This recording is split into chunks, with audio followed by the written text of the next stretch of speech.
Nós vamos pensar assim, a pressão está forte. A pressão está muito forte. A era é nervosa.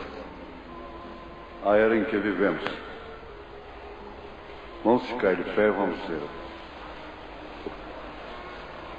Eu devo me basear na mensagem deixando escapar a pressão. A partir do parágrafo 54 até 85, se Deus permitir assim. Torre forte é o nome do Senhor. Para ela correrá o justo e estará em alto retiro. Vou repetir. Torre forte é o nome do Senhor.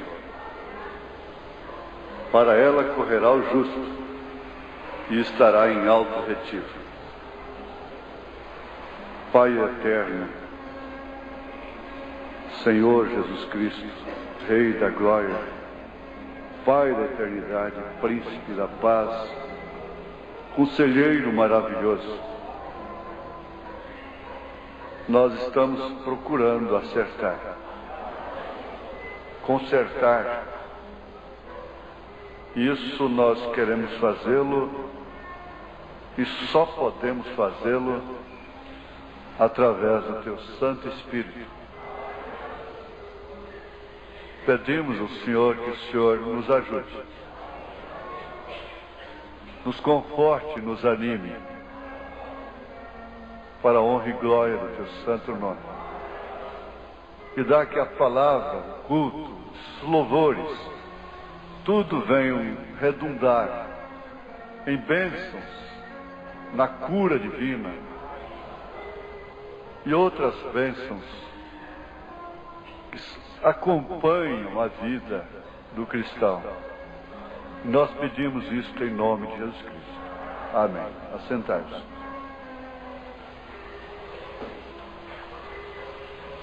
Eu conheci uma mulher muito formosa, na linguagem do Mombrana, bonita.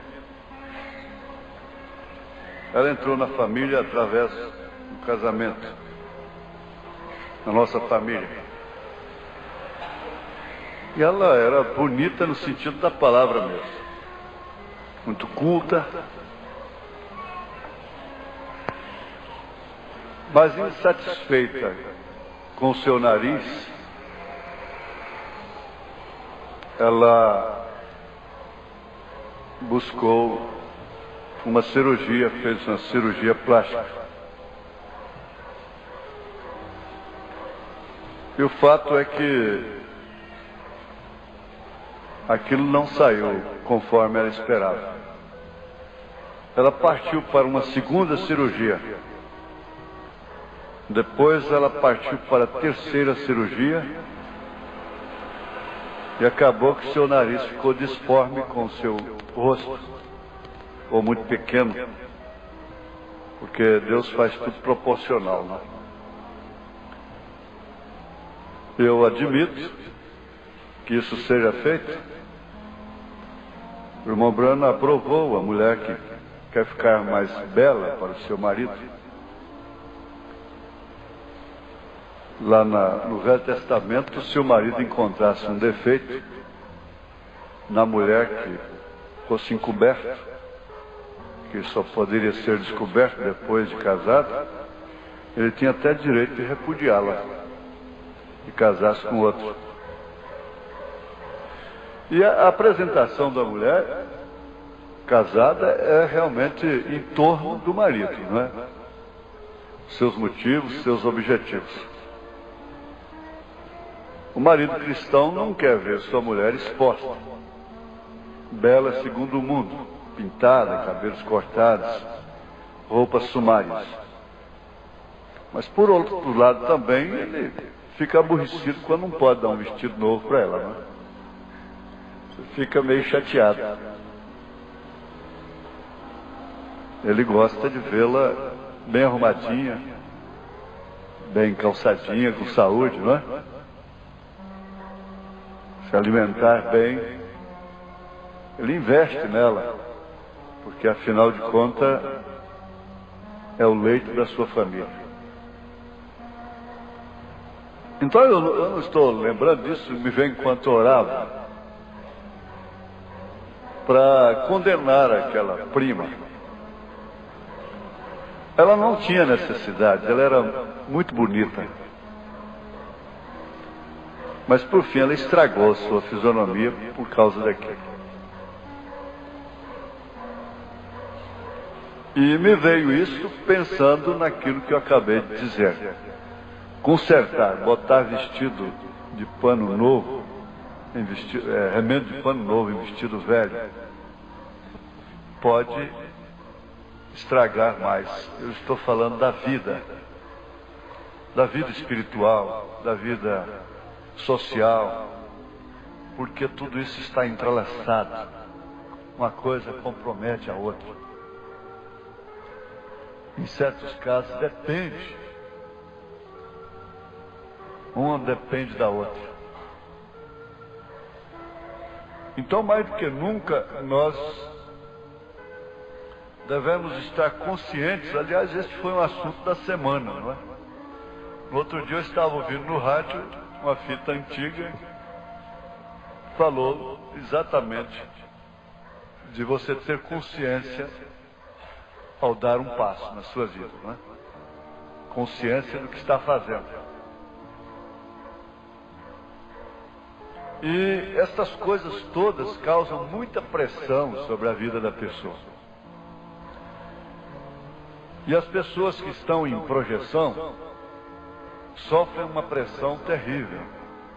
Esses ídolos, esses cantores, jogadores, atletas famosos, sofrem uma pressão horrível sobre si, de mulheres em cima deles. E outras coisas, até mesmo homens hoje, não é?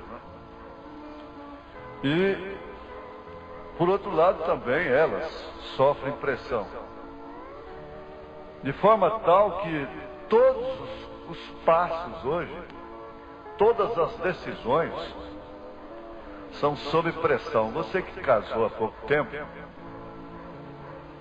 está entendendo que pressão você sofreu para chegar nesse altar da maneira melhor possível para a sua consciência. A pressão consigo mesmo. A pressão das tendências, a pressão do próprio amor, a pressão da paixão, do eros e tantas outras coisas.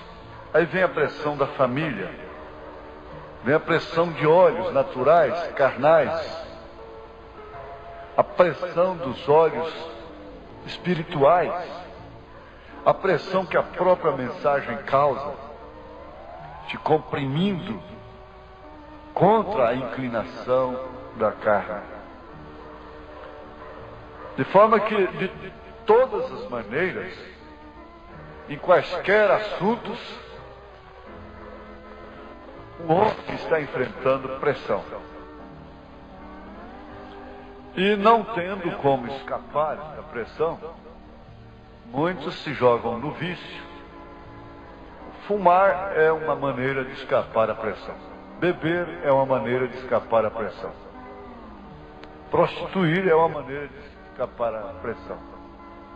Se entregar à orgia é uma maneira de escapar da pressão. E mesmo o auto-extermínio, ou seja, o suicídio, é uma evasiva, tentando escapar da pressão. Agora, feliz aquele que encontra essa estrada, encontra esse caminho. Porque nós não podemos garantir para ninguém aquilo, não sofra mais. Essa frase se tornou popular no Brasil. Agora, ela tem um sentido correto, ela tem um sentido bíblico. Não sofra mais o jugo do pecado, da condenação, dos vícios. Há de se respeitar esse termo. Não é porque um denominacional, um líder denominacional usa esse termo. Mas ele tem que ser respeitado. Eu poderia dizer, não sofra mais. A pressão que o mundo, a sociedade põe em cima de você para uma representação pessoal ou uma apresentação. O que chega a ser uma representação. Então eu já vi filme que a chambermaid, né, a governanta, é chamada no quarto e tem que botar um pé lá para puxar a cinta, fazer a cintura na patroa. Agora aqueles vestidões ainda antigos. E aquilo tem que dar não sei quantas voltas e amarrar e puxar e coisa assim, não é? Eu fico pensando, mas que pressão terrível. Deve ser uma pressão horrível cascavelar com um salto dessa altura. Os pés ficam assim.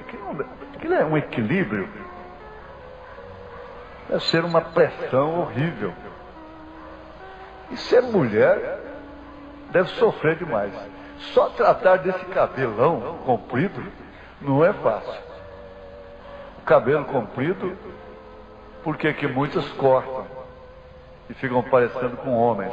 Mas é conveniência também. Deve dar trabalho um cabelo de uma mulher. E o marido não quer saber disso. E se ela ficar pioenta, fedida, ele condena ela. E se ela vai tratar do cabelo, zelar do cabelo, é vaidade, e gastando dinheiro com shampoo, essa coisa. Ela precisa ser aciada, ela tem que tratar do seu véu. Então ela sofre uma pressão terrível do próprio marido cristão. Porque afinal de contas é uma das coisas mais belas que ela tem. Todas elas, sem exceção de nenhuma, uma mais cheia, um mais curto, outro mais longo, não é? As irmãs de cor, tudo tem essa pressão. Se tem uma coisa delicada numa mulher, é o véu dela. E bom é que ela tenha ciúme desse véu, tenha zelo com esse véu. Mas se ela passa a dedicar zelo, então muitos começam a implicar, ignoram isso.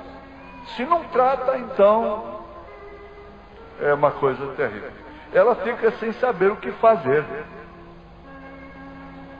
Se corre para cá, a espada fura. Se corre para lá, o punhal fura. Se vai de ré, uma faca está nas costas. Se vai de frente, é um revólver está na frente. Uma coisa assim. Ela fica pressionada. E ela está todo o tempo preparando-se para o seu marido.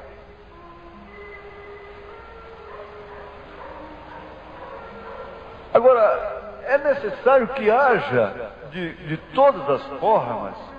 Vamos pensar um pouquinho. Por que Josué criou, estabeleceu, tem uma delas que é Gileade, não é? Cidades de refúgio. Por quê? Quando a pessoa cometia um homicídio involuntário, aquele homem tinha acesso àquela cidade. E se ele conseguisse alcançar aquela cidade de refúgio, ninguém podia tocar a mão nele. Agora, é certo que aquilo deveria ser por um crime involuntário, não voluntário, não premeditado. E o certo é que Josué, como substituto de Moisés, que por sua vez foi um tipo de Cristo, então Josué já está falando do Espírito Santo, e ofereceu esse confronto com a carta aos Efésios, tratou de conscientemente, pelo Espírito Santo, o qual ele simboliza na Bíblia Sagrada, de criar essas cidades de refúgio. Porque, na verdade, às vezes o lugar que deveria ser um refúgio é um tormento, que é o lar, é a casa.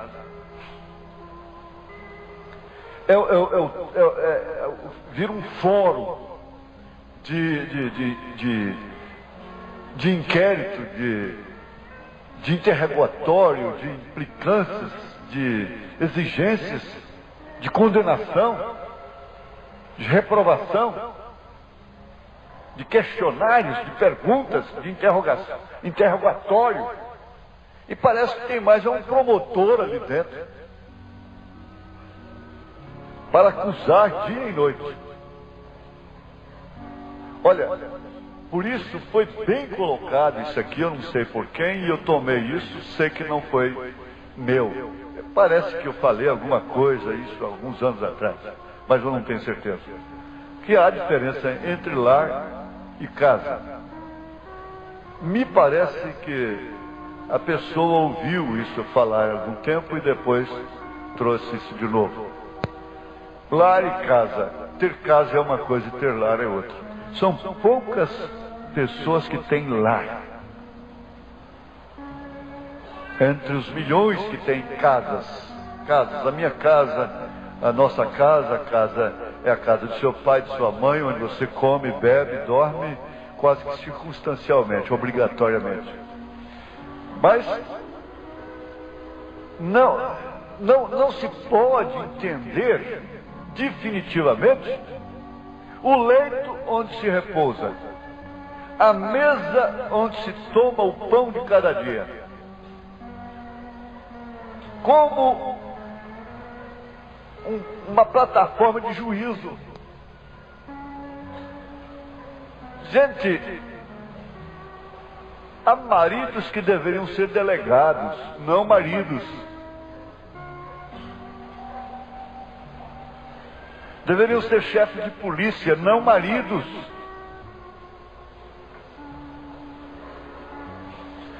A pressão é muito grande sobre elas. É dia e noite, uma mulher não pode se assentar de uma maneira descuidada. Aqui temos um exemplo de uma senhora, esposa, uma anciã.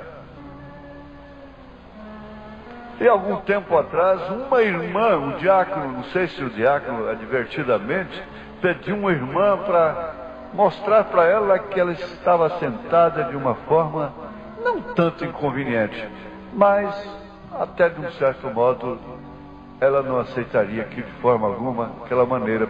Ela não estava percebendo.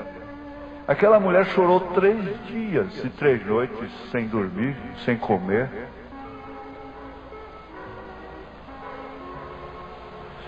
É uma pressão terrível. E eu vejo como vocês, mães, criam suas filhinhas. Eu vejo essas meninas aí da irmã Mércia. A irmã Mércia, ela é dedicada nesse sentido. A gente percebe quando a mãe tem zelo e quando não tem nesse sentido. E suas menininhas são vestidas desde pequenininhas, na mensagem, aqueles vestidinhos compridinhos, e a gente mostra, vê como elas se assentam desde novinhas. Mas porque a mãe está sempre, e essa mulher carrega essa pressão sobre si, porque ela tem que saber como se assentar, como se levantar. A sua postura é uma pressão. E não bastando isso, tem que ter um pressionador em cima. Eu não sei por que eu estou entrando por aqui. Isso não está programado. Deus sabe por quê.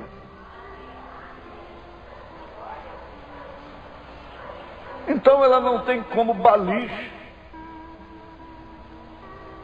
Porque você sabe que eu vi lá em Brasília, tinha uma mãe, que aquela mulher era que precisava de apanhar, não seus filhos. Ela tinha um casalzinho de criança, que os meninos já eram gagos, ficaram gagos, gaguinhos de tudo. Porque ela não admitia que eles fossem crianças. Não admite a infância. Aquela mãe ignorantemente exigia uma idade, um entendimento adulto de 2 criancinhas que estando brincando no quintal, brincando, coisinha de brinquedo, era o suficiente para apanhar de uma maneira impiedosa. E sem o direito de chorar. Sem o direito de chorar, aquilo era uma tortura. A essas alturas, quem merecia apanhar era ela. Batendo na criança, e a criança não podia chorar. Então segurando essas meninas, essa menininha bonitinha, esse menino bonitinho, já estavam gagos. Eles tinham temor, eles tinham medo de gente, tinham medo de sair na porta. Eles tinham medo de tudo. Eles viviam assombrados. Eles não podiam falar mamãe, papai. O pai vivia o dia inteiro fora trabalhando. Aquela pressão terrível sobre as crianças, a ponto de todas as duas estarem gagas. Qualquer coisa que ia falar era entrecortado aquilo.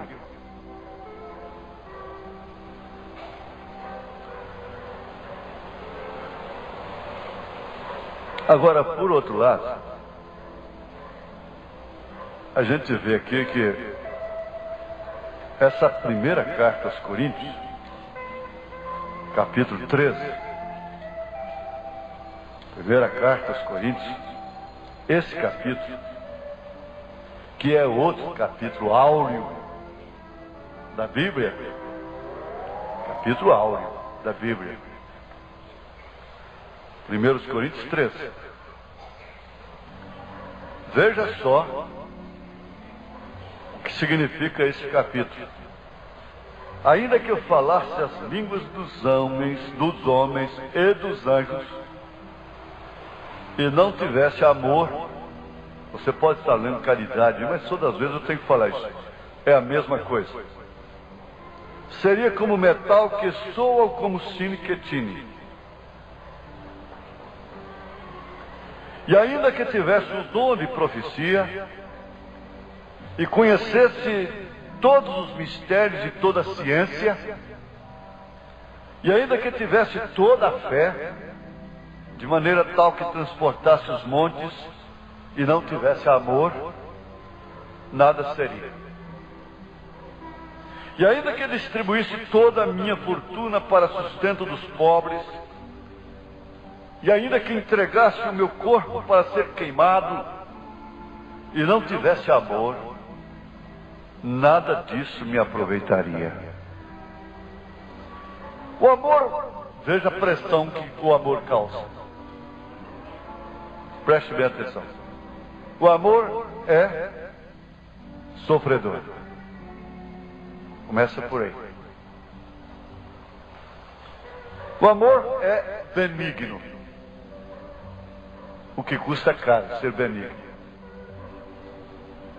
O amor não é invejoso. Porque a inveja é falta de capacidade. É uma característica muito má a inveja. Um cristão deveria se orgulhar, sentir-se abençoado ao ver um irmão, um outro irmão, sendo honrado, sendo abençoado,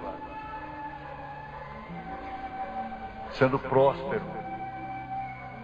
Mas a inveja é, inclusive,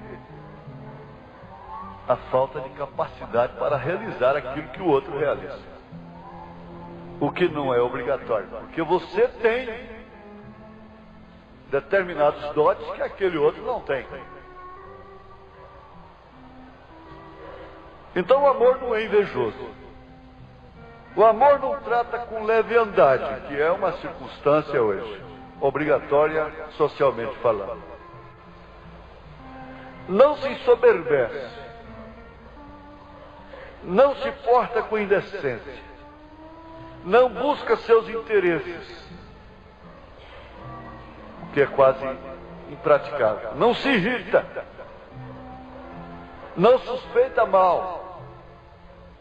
Não folga com a injustiça, mas folga com a verdade.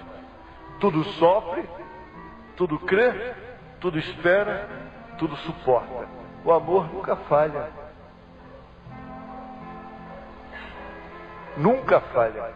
Agora veja só, você ser portador desse amor é uma pressão terrível sobre você.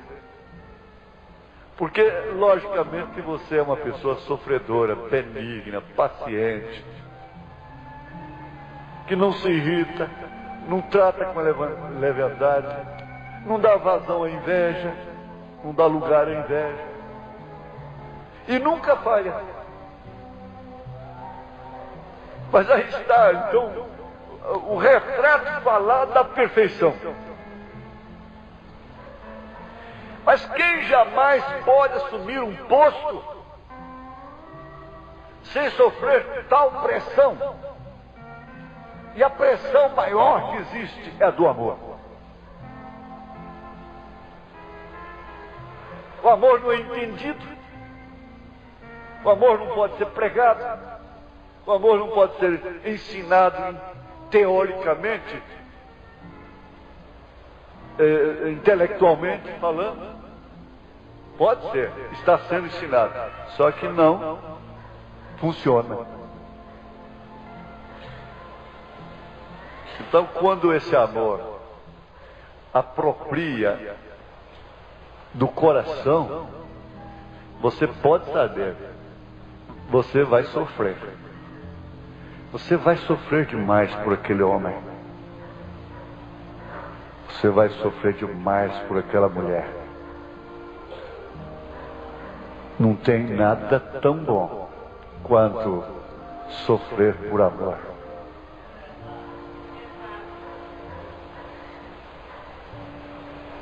Não existe. Aquilo que se pode apanhar, que chega nas suas mãos de mão beijada,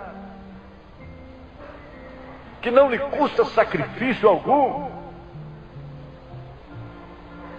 facilmente é desprezado, facilmente é jogado para lá.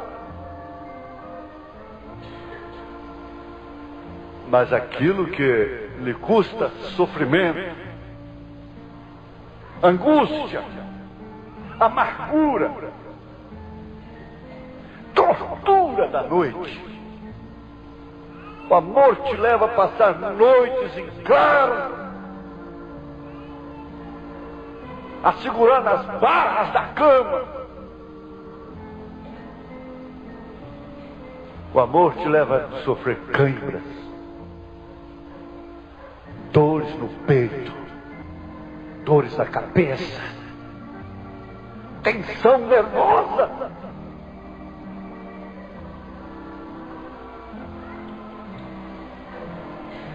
Porque ele tudo suporta, ele tudo espera, ele tudo crê.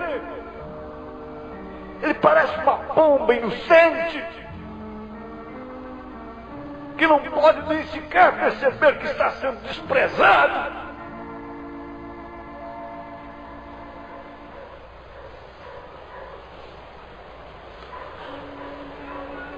Eu me lembro que minha mãe, ainda essa semana, não sei se foi ontem, estava lembrando, minha mãe me batendo nas mãos desta feita. Ela não tinha uma palmatória, tinha uma tábua. E ela disse: eu vou te bater nas suas mãos para você criar sentimento. Você não tem que ir para casa da sua tia na hora de comida, olhar o que eles estão comendo, espiar. Você precisa criar sentimento e não ir a lugares onde você é humilhado.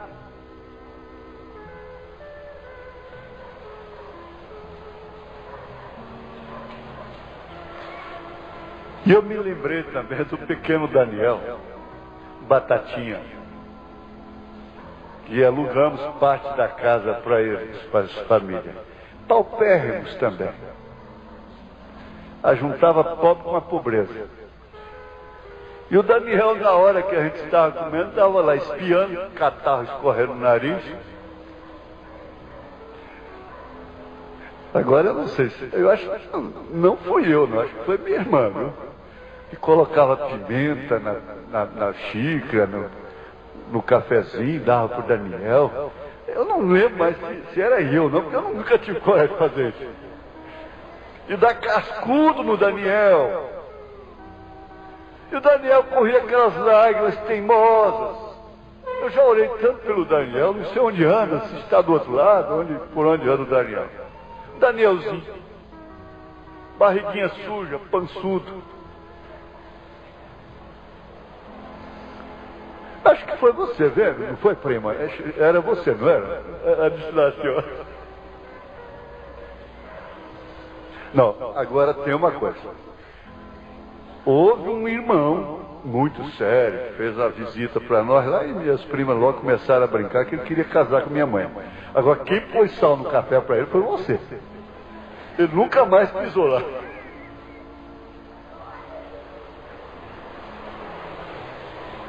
Eu queria que a mamãe casasse, não.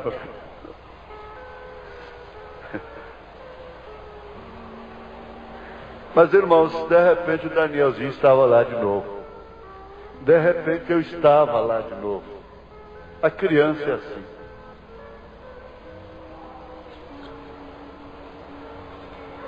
O pai faz uma injustiça tão grande com a criança, daí a pouco ela está no colo dele, está passando a mão na cabeça dele.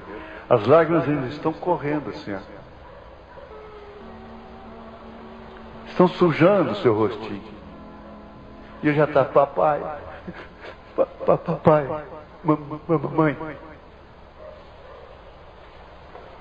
E aquele que não se fizer com uma criança não pode entrar no reino dos céus. E como sofre a pressão ser criança? Está à mercê de tudo que existe na escola. À mercê de todos os espíritos, elas ficam desprotegidas. O setor alimentício, eu estava olhando no supermercado ontem, não aproveita 10% para a saúde. Gente, se for 1% para a saúde é o máximo.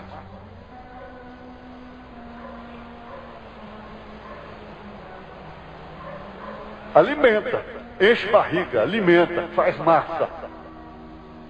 Mas para se tratar, prevenir a saúde, a longevidade não tem 1% no supermercado desse. E as crianças estão expostas a tudo. Anilina, conservantes, todo tipo de coisa que se propaga. Aquela mulher, a mãe dos baixinhos, não dos baixinhos daqui, não prova aqueles produtos que ela faz propaganda deles. Nem prova aquilo. E diz que aquilo está no coração dela. Agora, eu tenho que ser um homem informado. Eu tenho que saber de determinadas coisas. Eu não posso ignorar determinados acontecimentos. O pastor não pode. O pastor tem que entrar em lugares e tomar conhecimentos que o rebanho não precisa tomar. Somente através dele. Bem como a casa. Às vezes o chefe de família precisa tomar determinados conhecimentos que a sua mulher deve estar atrás dele. Ela como mulher sábia. Mas toda essa sincronização de vida, essa engrenagem de vida para ter um bom funcionamento, custa uma pressão terrível. Dado a condição do tempo em que estamos vivendo. Essa menina criada como pato criado no seco. Está bem? Se você pode conduzi-la por toda a sua vida, e Deus dirige um homem para tomar o seu lugar de pai, como marido dela, pode ir tudo bem. Se ela não ficar viúva, se ela não ficar solteira amanhã, mas se ela não tiver hoje uma determinada vivência,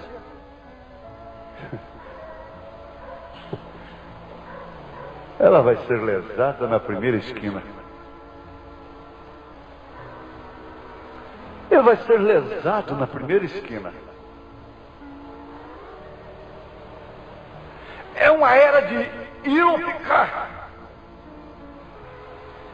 E tudo isso é uma pressão. Os conhecimentos íntimos não têm mais limites, sem considerar idades.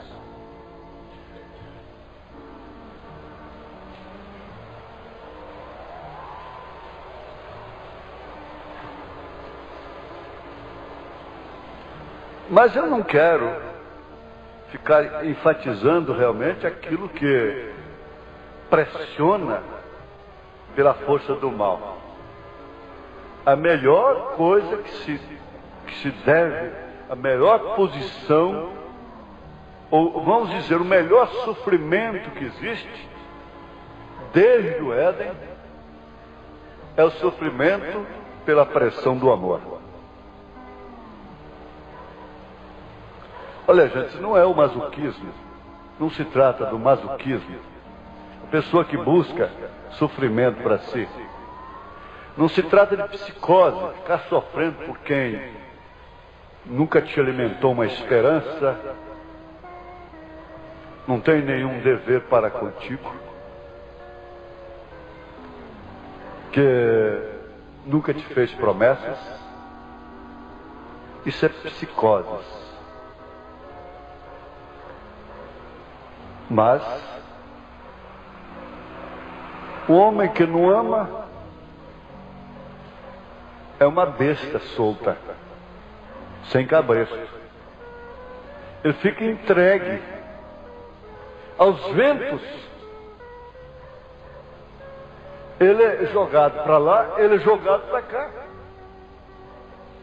A mulher que não ama é dessa mesma forma. Agora, é claro que nós estamos falando, em primeiro lugar, Paulo está falando do amor ágape.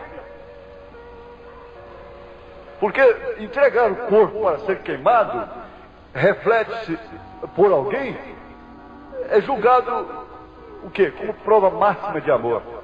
Dar todos os bens para os pobres é julgado pela religião natural, pela sociedade, como prova máxima de amor. Mas o Espírito Santo não julga assim, Deus não. Ainda que eu desse o meu corpo para ser queimado,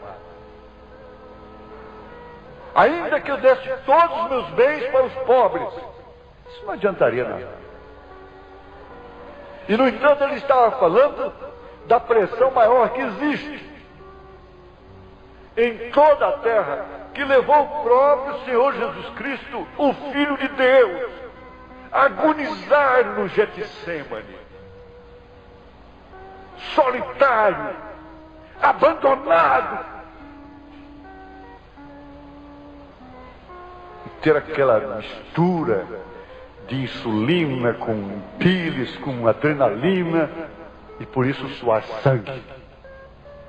Derrame de adrenalina, com insulina, com bilis e tudo, provoca isto, suar sangue. Sair sangue pelos poros. É uma intensa pressão.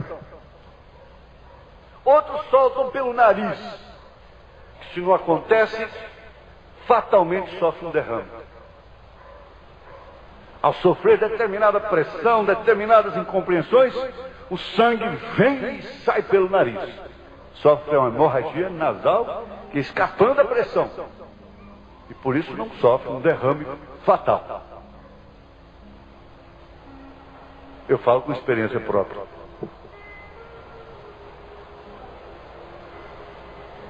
Então nós estamos vendo que hoje, ao ser concebida, a criança já está sob pressão. Pressão da música, pressão da alimentação errada, porque o feto luta, combate, ele tem rejeição por determinados alimentos, ele tem rejeição pela nicotina, pelo alcatrão, e a mãe está fumando. Mesmo as que não fumam estão trabalhando em ambientes de fumantes, elas estão fumando também, inalando fumaça. E aquele feto está rejeitando lá dentro, sofrendo uma pressão lá dentro.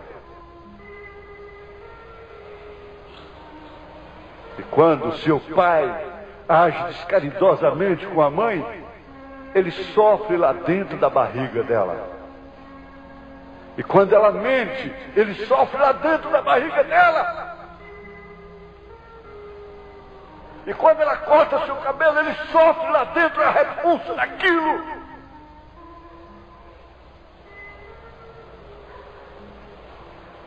Jeremias chegou a dizer: por que eu não fui um aborto? No seu tempo, hein? No seu tempo, chamado o profeta chorão. O profeta do choro.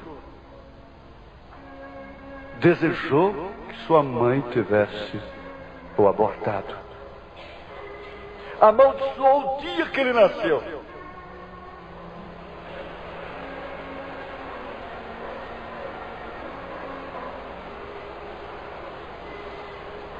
As gotas de lágrimas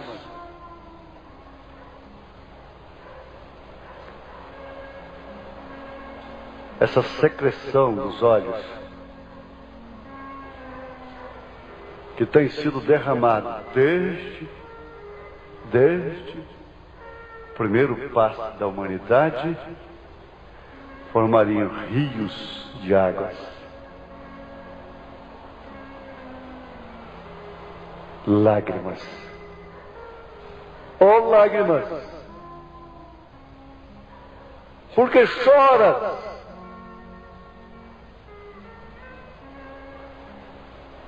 Porque lacrimeja? Porque seus olhos lacrimejam? Porque soltam eles águas temosas, gotas cristalinas, que banham sua face e pingam no chão? E sofre uma evaporação e volta para as nuvens e se transforma em chuva. E regam as flores do jardim.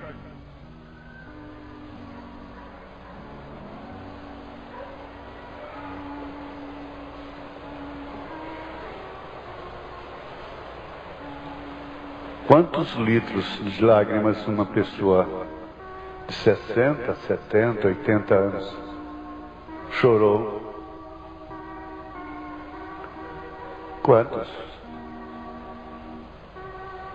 Umas choraram mais, outras choraram menos, mas todas têm litros a contar. Porque a primeira coisa que ela fez foi chorar. E a última coisa que ela fará é chorar. Quando ela expira, as lágrimas correm.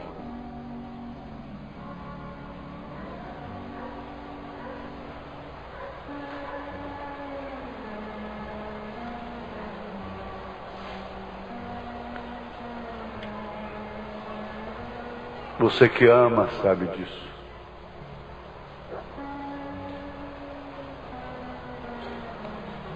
E por isso a Era está nervosa, está neurótica. Os casamentos são neuróticos. As vidas estão conturbadas, desordenadas. Os sistemas financeiros estão desencontrados. Vidas instáveis. Famílias tensas. Esposas tensas, nervosas. Filhos na interrogação. Era neurótica. Em tudo isso, os doutores não têm nenhuma resposta, pois eles estão afetados com isso também.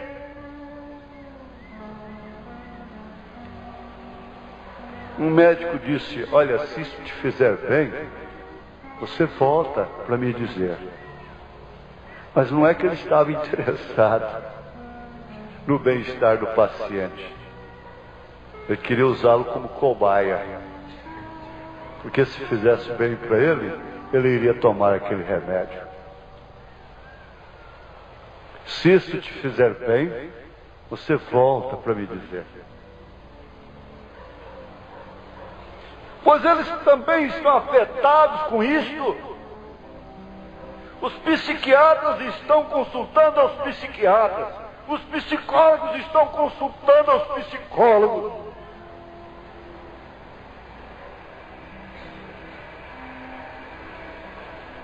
E eles não têm resposta. Não sei o que fazer. Um paciente disse para aquele pai de transplante, deixou um bilhete e tirou tudo por sua conta própria. E deixou um bilhete: doutor, o maior inimigo do homem não é a morte, é a humanidade. É uma pressão terrível sobre um paciente, principalmente o indigente, que não passa de uma cobaia de faculdade. Para o próprio bem da humanidade, tem que haver os indigentes. Seus cérebros são levados para casa e postos na geladeira para os alunos estudarem em casa. A ponto de um deles, a mãe fazer, porque a filha gostava de... O que se faz com miolo de boi? Hã? Como é que chama? Hã? Chouriço? Chouriço é do sangue. Torta. Farofa. Não, mas é uma outra coisa. Omelete. Omelete de miolo de boi. E ela levou o miolo de um indigente para casa e deixou lá. Não falou com a mãe. Quando ela chegou, comeu omelete. Quando viu, comeu omelete, miolo de homem. Parece brincadeira, caso de riso.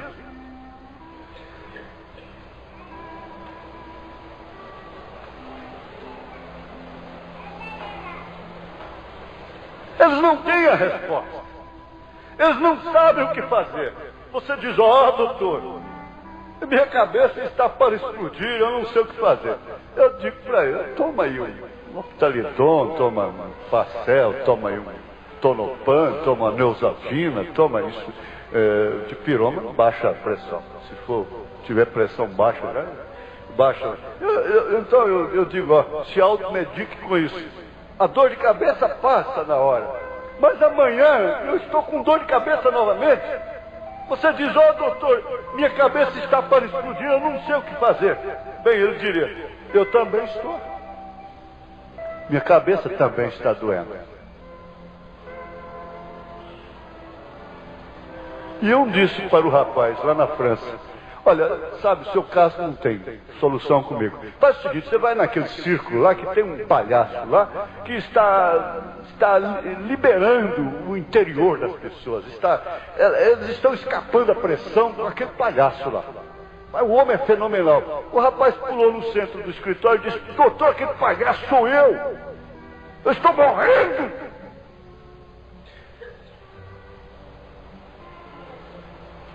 Você vê um pregador aí animando o povo e corre para lá e coisa e tal. Você não sabe o que ele está enfrentando.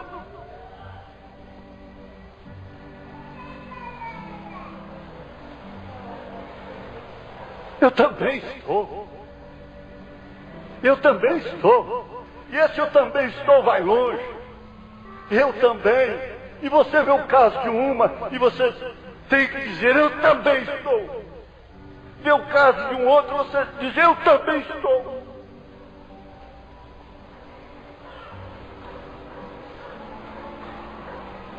Bem, não há nada que possa fazer.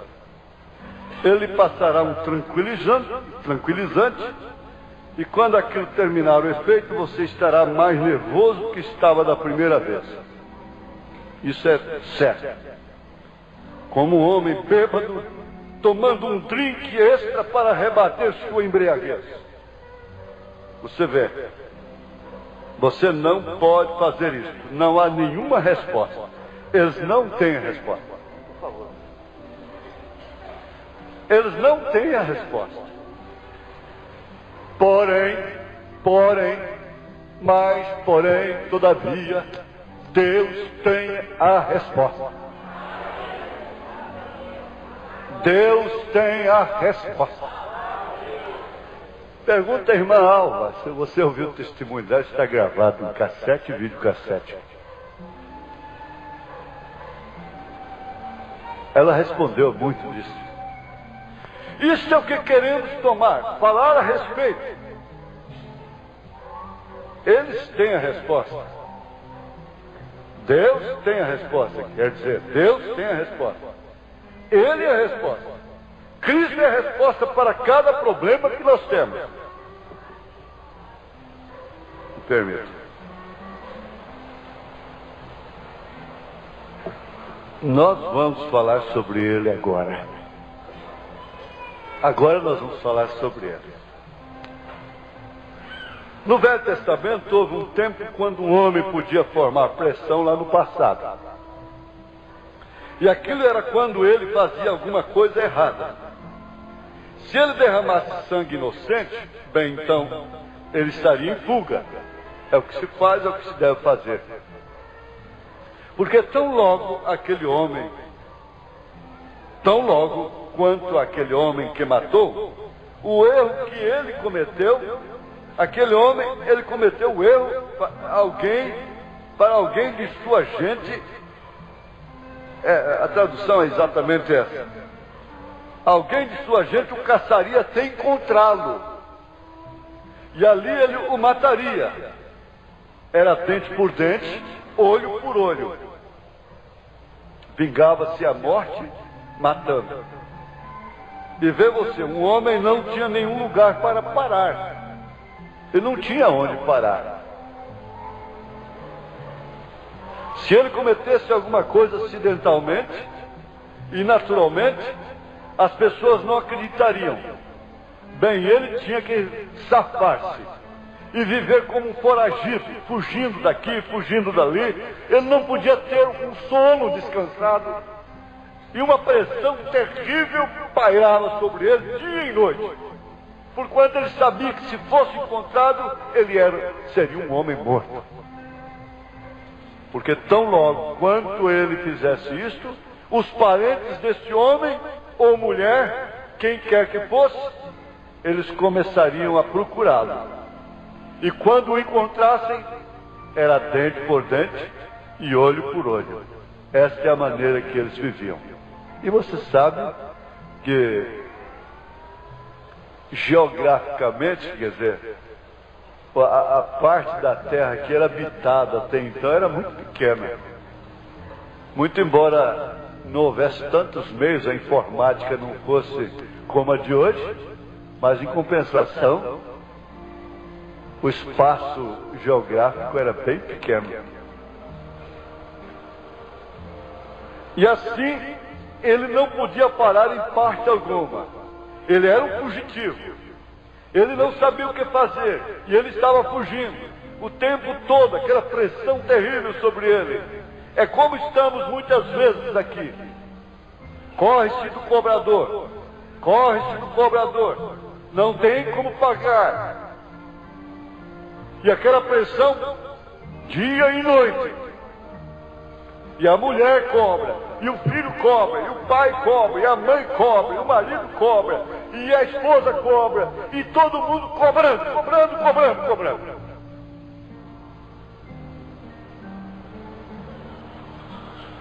É um tipo próprio do dia que estamos vivendo hoje. Eu penso que isso é o que está causando tanta pressão. Nós estamos fugindo constantemente. Nós estamos explicando, nós estamos justificando.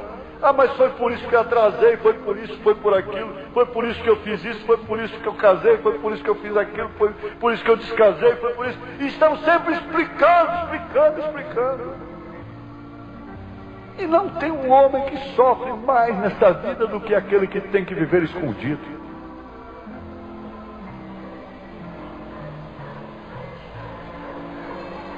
Vocês não sabem o que significa uma prisão. Vocês não sabem o que significa uma cadeia, perder a liberdade. Vocês não sabem o que significa ser sentenciado.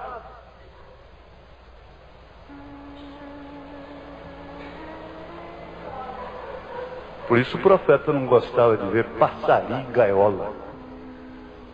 Ele não gostava disso.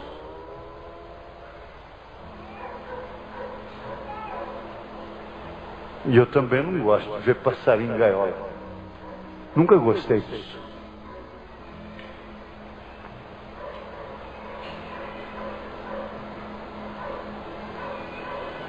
Eu gostaria que todos que tivessem passarinho em gaiola, eu tenho uma cadeinha aqui onde tem o motor dentro, que é o motor de luz, a energia alternativa nossa da igreja. Vem passar um dia preso ali, é uma grade. Mesmo comendo, eu mando a cantineira lá para te dar comida. Eu já botei alguns lá. Passa um dia nas grades aqui. Eu passei 2 noites na cadeia uma vez. Uma vez ele era menor. Da outra vez eu já era maior. E nenhuma das 2 vezes eu fui culpado. Mas eu sei o que é ser preso.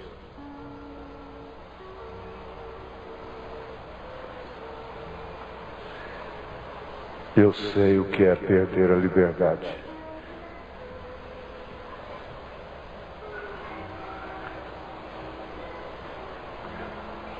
E você abusa da sua liberdade. Não agradece a Deus pela sua liberdade. E eu penso que é isso que está causando tanta pressão. Nós estamos sempre fugindo.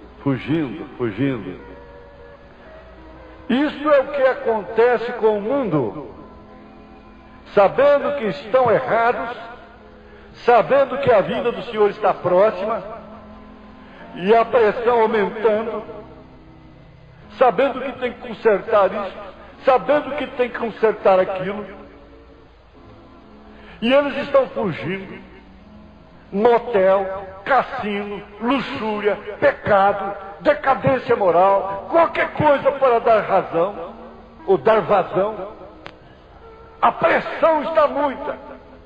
Ouvem na televisão piadas sujas, qualquer coisa para dar vazão. Cômicos fazendo piadas sujas para as crianças. Estão em fuga, fugindo. Há algo que está para acontecer. E eles sabem disso. E eles estão tomando a si mesmos para a morte, com prazeres e tudo mais. Fugindo. Tudo sabe que está para acontecer. Nós vimos hoje de manhã, em Romanos 8, na carta aos Romanos 8, verso 22, 23, porque sabemos que toda a criação geme e está juntamente com dores de parto até agora, e não só ela, mas nós mesmos que temos as primícias do Espírito também gememos em nós mesmos, esperando a adoção, a saber, a redenção do nosso corpo.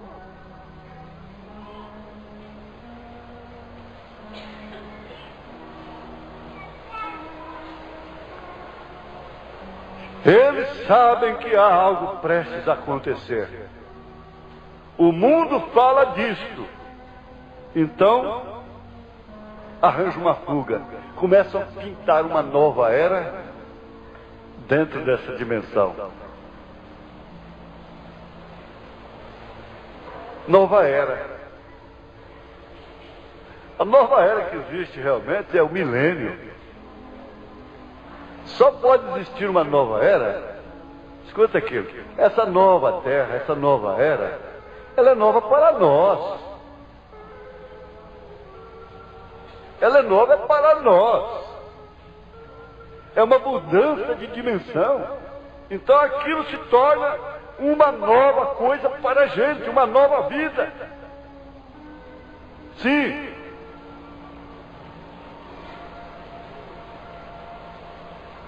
Nós sabemos que alguma coisa está para acontecer. O mundo pode ser explodido antes da luz do dia. Cada nação está sob tensão. Por quê? Eu uma vez estava na África. Preste atenção nisso. E eu estava observando uma ovelha alimentando. Um carneirinho ali. Era um cordeirinho. Uma ovelha de porte médio.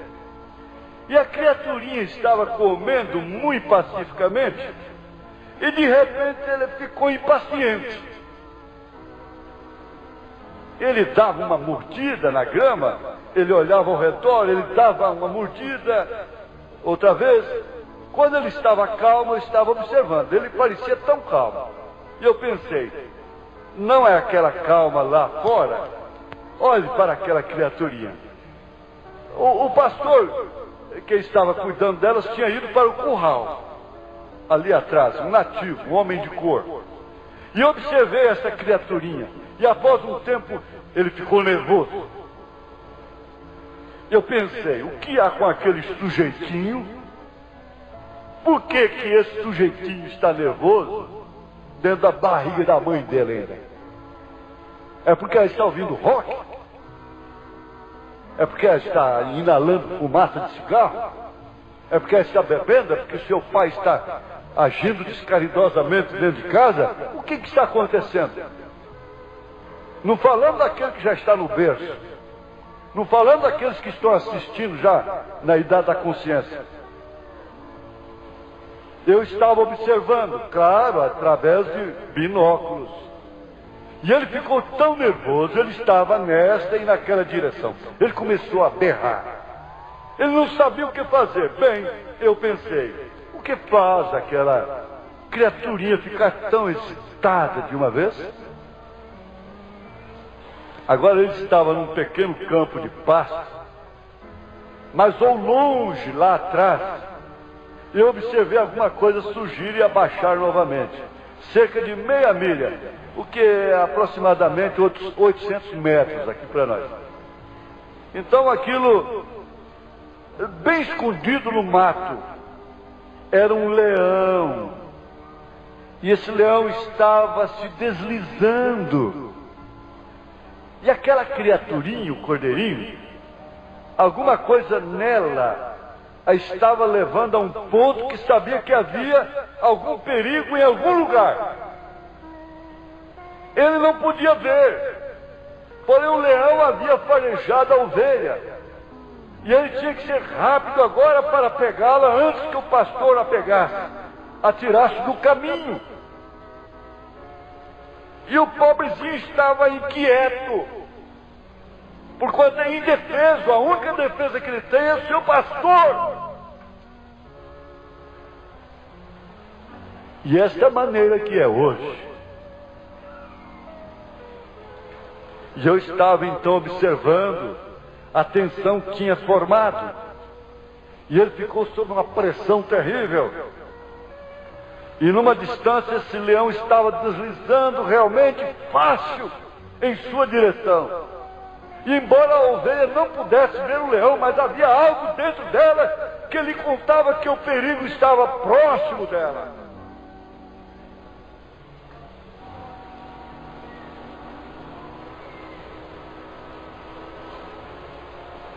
E esta é a maneira que é hoje. Que existe algo dentro das pessoas que permite que elas saibam que alguma coisa está para acontecer. Não precisa eu pregar. Não precisa ninguém pregar para você saber que alguma coisa está para acontecer. Nós sabemos disso. Os cristãos sabem, o mundo sabe, o beberrão sabe, o jogador sabe, o homem de negócios, os governos, as Nações Unidas, todos eles sabem que alguma coisa está para acontecer. Tem se formado uma tensão. Mulheres, mães, simplesmente um cigarro após outro. Eu as vejo vir para a escola, elas dirigem por nossa rua ali, de tal modo que eu tenho que olhar minhas crianças e meu cachorro numa zona de 20 milhas, aproximadamente 30 km só por hora. Elas dirigem a 70 milhas, a 100 km por hora. Mulheres levando suas crianças para a escola, cigarros em suas mãos penduradas fora, numa porta, nervosas com suas crianças, porque ela já está atrasada com aquele encontro. E desce ali, os freios do carro, as rodas, ou gasta os pneus na rua, e aquelas voltam novamente. Eu vi o vento lançar 4 ou 5 crianças fora da estrada outro dia, de alguma mãe neurótica. Onde que ela está indo? Qual é o problema? Está atrasada para o programa de televisão? Ou é com o encontro que está marcado? Talvez ela quisesse ver. Mas isto é tensão, é pressão. Há algo causando isto, e as pessoas agem totalmente fora da razão. Eles costumavam não fazer isso. Alguma coisa está aproximando. Morte e destruição estão a caminho aqui. Isso não está muito longe. Alguma coisa está se aproximando. Ouvindo essas coisas, nós podemos cantar, podemos louvar. No Velho Testamento, Deus vende alguns desses problemas que foram cometidos acidentalmente. Se você for inocente e não culpado, Deus prepara o caminho para você. Se você crê no sangue de Jesus Cristo, que te lava e purifica de todo pecado, você encontra agora refúgio, é a cidade do refúgio. Isaías disse aqui no capítulo 32, verso 2: e será aquele varão como esconderijo contra o vento, e um refúgio contra a tempestade, como ribeiros de águas em lugares secos, e como a sombra de uma grande rocha em terra sedenta.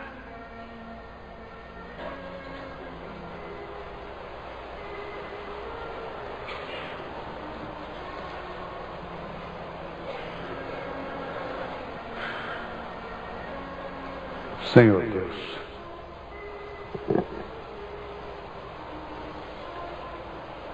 esse é o quadro que nós fazemos parte dele, porém estarmos nessa dimensão. Nós temos de comer, temos de construir, temos de viajar, temos de debater com essa lei da física, da química, do espaço, do tempo, da luz, da matéria. Temos de comprar, temos de vender, temos que pagar, temos que receber, temos que pagar as nossas dívidas,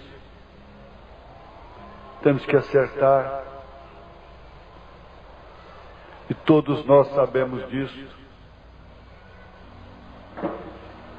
E nós temos encontrado esse refúgio. Nós temos encontrado esse lugar. Esta mensagem que não é só para mostrar fracassos e erros, decepções e desilusões. É para mostrar que nós temos uma resposta. Nós temos uma resposta.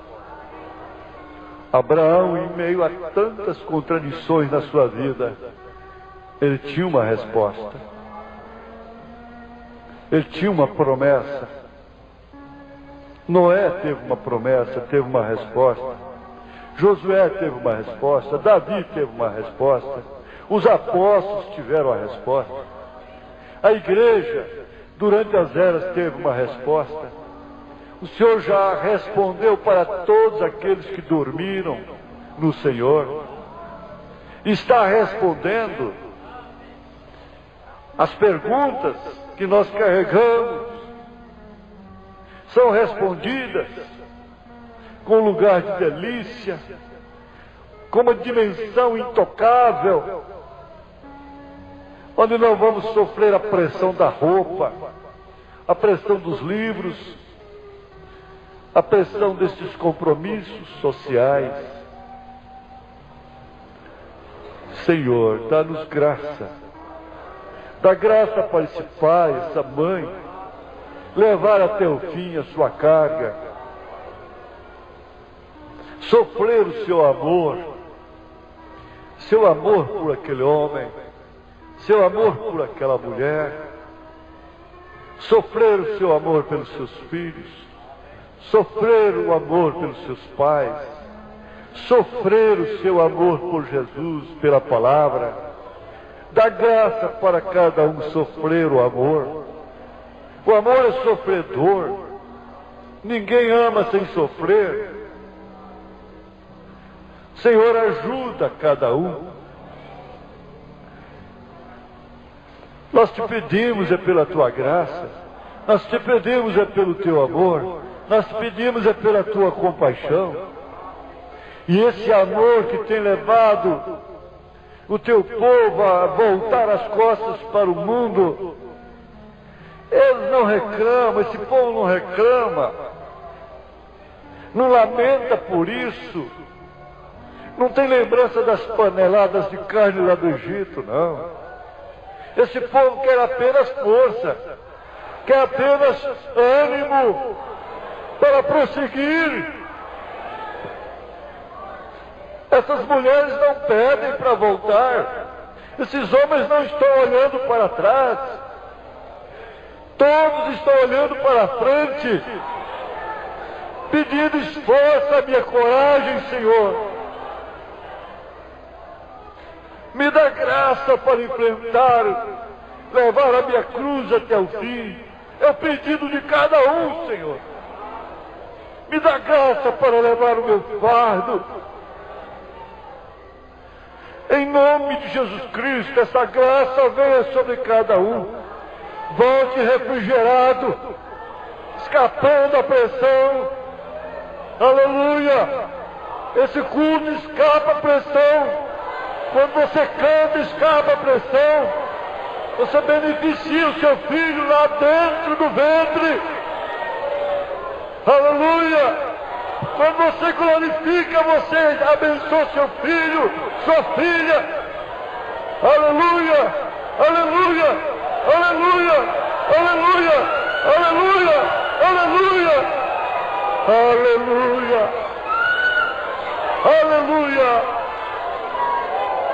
Aleluia! Aleluia! Este louvor aqui